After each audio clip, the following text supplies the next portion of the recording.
Hi guys, right now we're going to be looking at how you can plot a scatter plot and then calculate the value of R by hand, such that it counts as a sophisticated process in a project.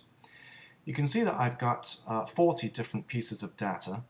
I've measured the skull circumferences of 40 people and the corresponding heights of the bodies to which these skulls are attached. And so I'm going to select everything from inside these two columns. In fact, maybe I'll just select the numbers. You can always add the other things afterwards. There we go. And in order to insert a chart, I'm going to select Charts and Scatter, Marked Scatter, and there's my chart. Now there's a few things I don't like about this chart before I copy it into my Word document. I don't like, for example, that it's got this anonymous legend. Let's get rid of that by selecting it and hitting the delete button. I don't like that they're all bunched together. I think I need some better axes. So let's double click on the vertical axis and go to scale. And it looks to me that the lowest value is around 150. Let me choose 145, just to be safe. And it updates the maximum for me at 190. That's nice. And the horizontal axis crosses at 145. That's fine.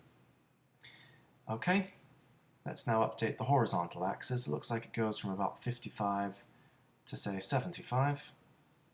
So, oops. I didn't select the right thing. There we go. Horizontal axis, scale. We'll start it at 55. And it's gone up to 73. I think I'll go up to 75. And that looks all right. So I'll say OK. Now it's very important that we've got labels in any chart that we make. And so to do this I need to go to Chart Layout. Here I can add my chart title, and so let's put the title above the chart, and as you might remember, we are graphing skull circumference versus body height. So my chart title goes, oops, skull circumference versus body height.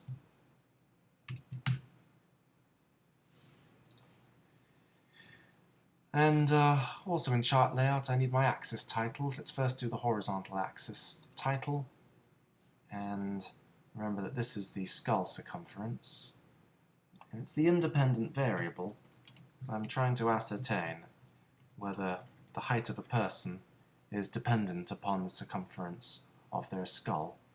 If we knew that, for example, we might be able to measure a person's skull when they're still growing and project the height that they would be.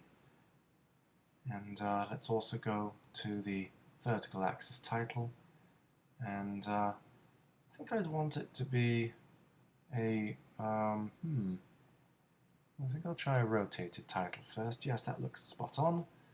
And so I want it to read body height.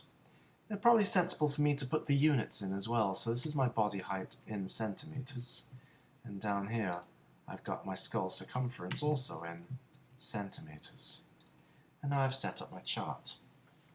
Now if this was not the first sophisticated process, but it was I had already calculated a full sophisticated process by calculating my R value by hand. So if this was the second time, it would, or third time, it would now be appropriate to use technology to calculate the value of R for me. And so I can select my series, and in fact if I, oops, not what I mean to do, if I right click on my series, one of my points, I can add a trend line. And I want it to be linear. But before I say OK, let's go to the options, and I can say, look, please display the equation on the chart. Have a look at the equation. It's got a slope of 2 and a y-intercept of 37.6. And there's what we really want, is the value of... Now this actually gives you r squared, how strong the fit is. Remember that r itself can be any value between -1, if it's a perfect negative correlation, up to +1, which makes it a perfect positive correlation. We square this value of r in order to force the negatives to become positive, so that then we can look at the r squared value, and in this case, an 84% fit, meaning that is a strong, moderate strong, positive correlation. If I wanted to get the r value, then I would need to take the square root of this r squared value, and that would give me r.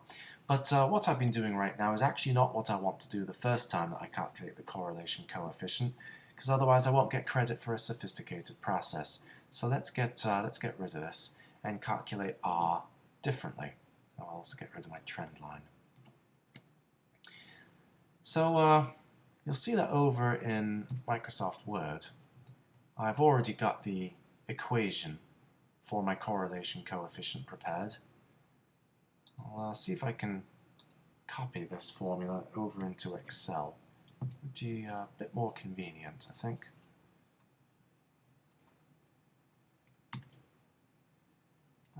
Alright, the resolution's poor, but it did work. And maybe I'll move this out of the way a bit as well. And I'll use these a little bit later on. Now if I look at my r value, it's clear that I need to take the sigma of all of the products of my x values and my y values.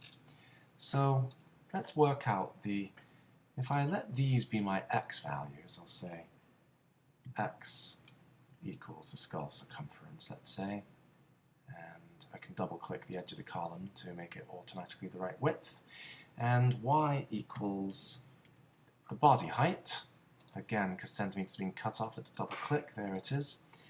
You know, it's much nicer in a table if you center the data, so I'm just going to select these.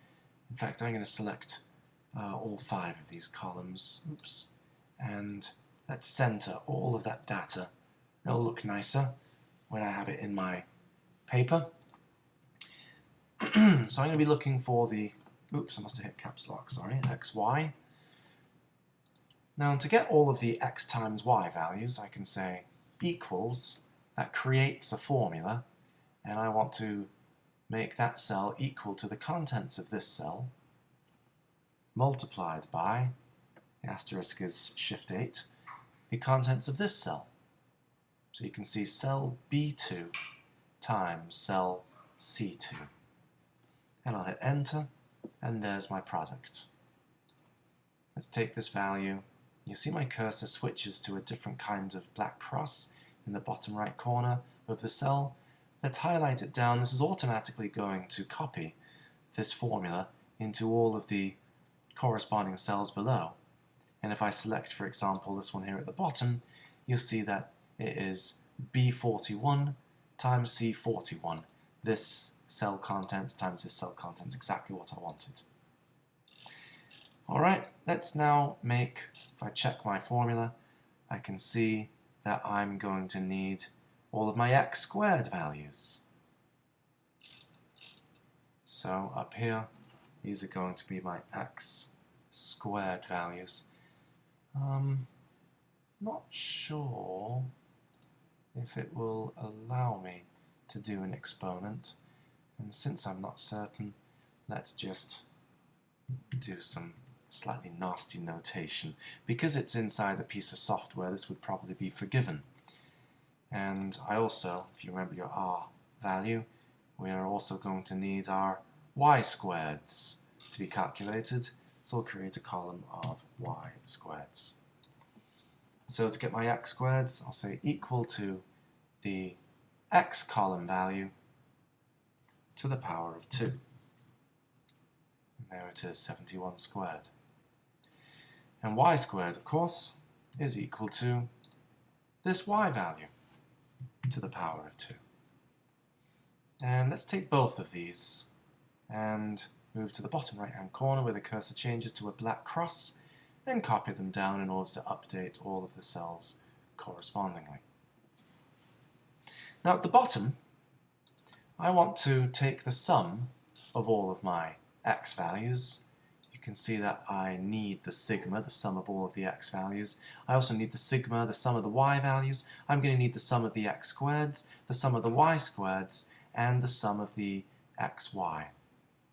And so I'll say equals sum, and I'll open some parentheses in order to let it know what are all of the numbers that I'm going to add, and I'm going to highlight all of the numbers that I want to be added. And close the parentheses. Boom.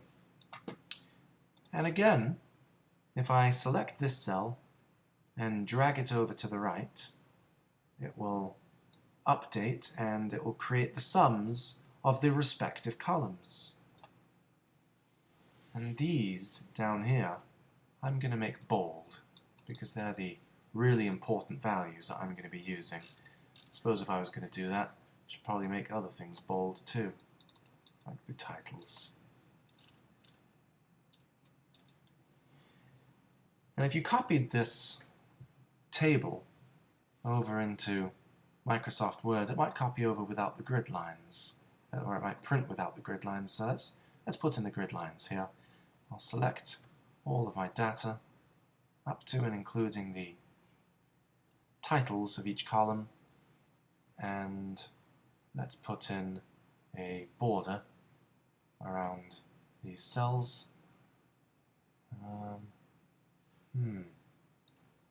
Used to know where that was. Where are my borders? There, I'll format the cells and come over to border, and I want it to have, well, really everything, an outline and an inside. Say OK, and you can see now that I've got all of my lines to indicate the difference between the cells. Alright, these are the values that I want, and so to calculate my R value, let's go back over to Microsoft Word and do the substitution into the formula. And so the numerator will begin with the sigma of xy, that's this one down here, minus sigma of x, the sum of the x values, times the sigma of the y values, all divided by n.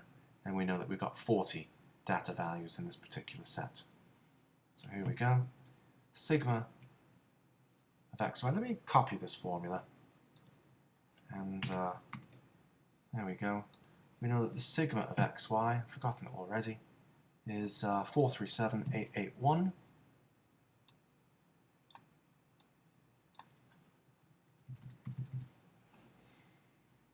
We remember that n is, come on, n was 40. And while I'm at it, maybe I should update all the n's to be 40.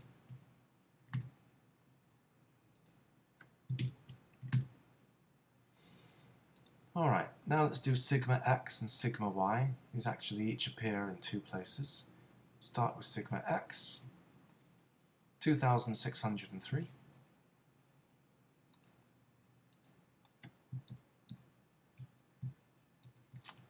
Come on.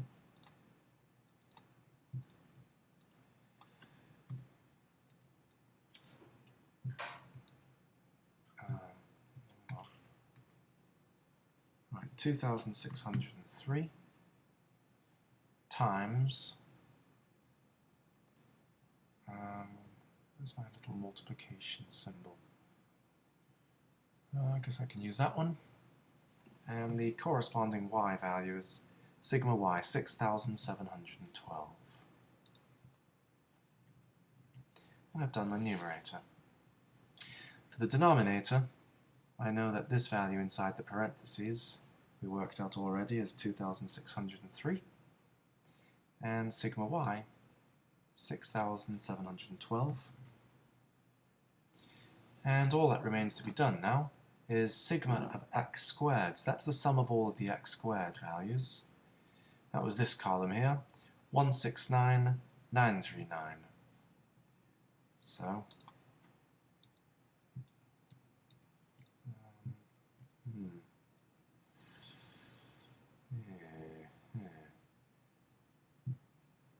okay, 169,969. Oops, 939. And unfortunately, I managed to get all of this inside the sigma symbol by accident, so I better select it, cut it, get rid of the sigma, paste it, there we go. And do the same thing here. Oh, how unfortunate. So let's take all of that stuff, cut it, lose the sigma, paste it. And of course this thing at the beginning is supposed to be the sigma of the y squared column, which is 112,8896. 112,8896. There, I've made the substitution into the formula, and now we can use the calculator and work out what our R value is. So, insert one more equation. R equals, and I could actually use Excel to calculate the R value for me using this formula. Although I would actually recommend you just use a calculator. But I'll show you just sort of for your interest how you might do this. So the R value is going to equal a big numerator divided by a big denominator. Let's work out what the numerator is. It's going to be the sum of the xy column, so that's going to be this, minus, now it's going to be subtracting a fraction, so let's put this inside its own set of parentheses. And it, yeah, alright, I know. Inside we'll have the sigma of x, which is that column, times, times the sigma of y, which is in this cell here. And we want to take that, there we go, want to take that product and divide it by the number of numbers, which we know to be 40. And now I've got an expression for my entire numerator. Let's work on the denominator. It's a product of two terms, and I believe there's a function called square root. Inside this square root, I'm going to have the sigma of the x squareds. We know that that is this cell down. Just noticed a mistake back here. It should not be this cell, should it? This one's supposed to be the sum of the x's, and this one's supposed to be the sum of the y's. There we go, sorry. Alright, so we're going to be taking the square root of the cell which represents the sum of the x squareds minus the sum of the x column raised to the power of 2, but then divided by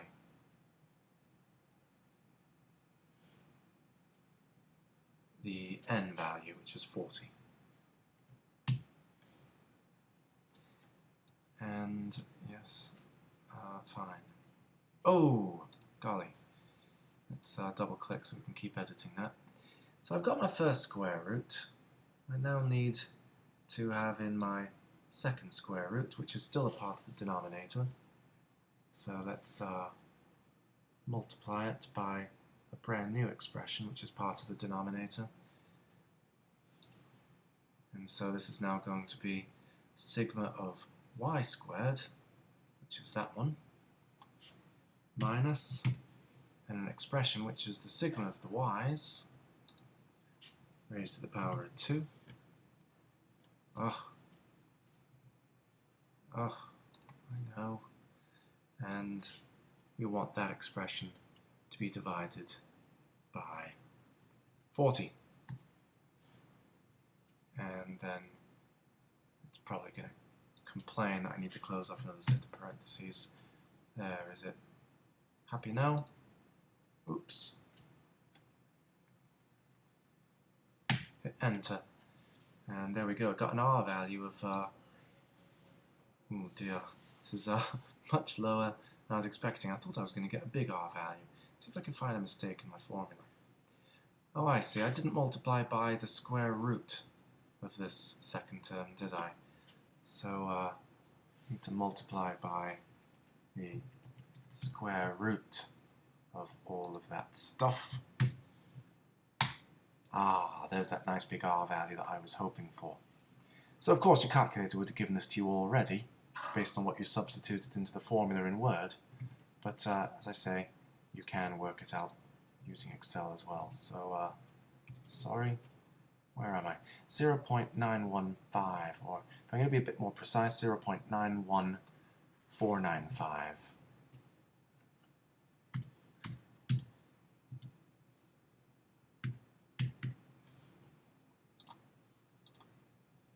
Okay, great.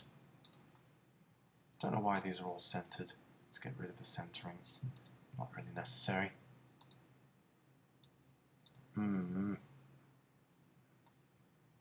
There we go. Okay, now I'm just going to check my value by going back to the graph and pretending now I am doing this for a brand new set of data. So I've already finished my sophisticated process, and I've already shown this table in my project in order to justify the sophisticated process. You know, to be fair, I should actually insert another column here, which shows that these are the totals down at the bottom. There we go. All right. Or maybe sums. Perhaps that's even better. Right, now let's see what happens if I calculate the value using Excel. And as I said before, this is only if you're doing a correlation coefficient R for the second or third or more times. So we'll select the data set and add a trend line. We'll display the equation on the chart, display the R squared value on the chart. Remember, that is the R squared value.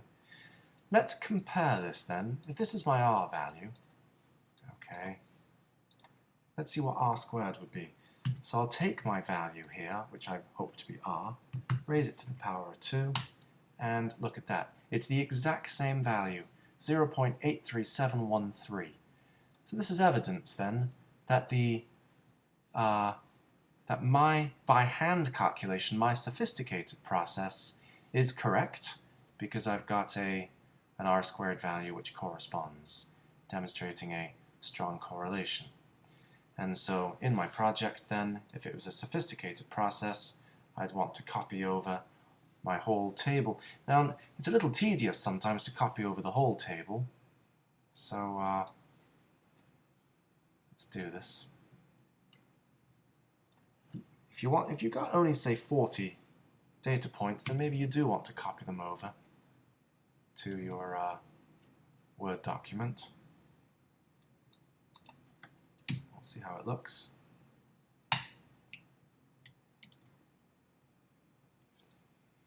Yes, indeed.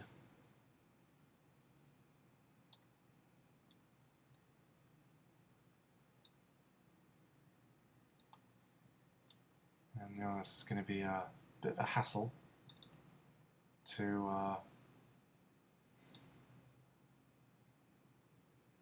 fit in. Why, I wonder. Let's see if I can reset my margins. Oops. Need to bring over the whole thing.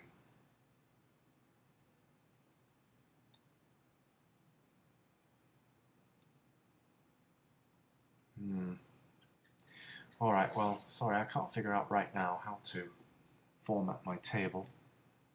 But you can see everything appearing here. What I wanted to show you is that if you've got like 200 data values, it might be too tedious to show absolutely all of them. And so perhaps you want to delete a whole bunch of these rows. I'm going to leave a couple of extra rows in place. You'll see why in a minute. Delete rows. A bit more manageable in size, isn't it? And what I'm going to do now is just get rid of the data in these cells, and then perhaps put a dot in them to imply that I'm continuing. You could certainly argue whether this is the nicest way to do it. I'm sure you've got a better way, but I think the implication is pretty clear, and you could always add a note, you know, continuing the values of x, continuing the values of y, and so forth. So this would be a good look of a sophisticated process, and we've got our table in. I'm sorry about the columns that we have failed to fit in. A bit frustrated about that, but maybe I didn't copy in all the. So yeah, I don't really know why they haven't fit. Anyway, a problem for another day. And I've got my formula. Very important to show the whole formula. And I've substituted the corresponding values into the formula in order to get my r-squared value by hand. So you see that a sophisticated process actually doesn't need to take up a lot of room. If we wanted to incorporate the simple processes, then perhaps I would not use this particular formula. Perhaps I'd use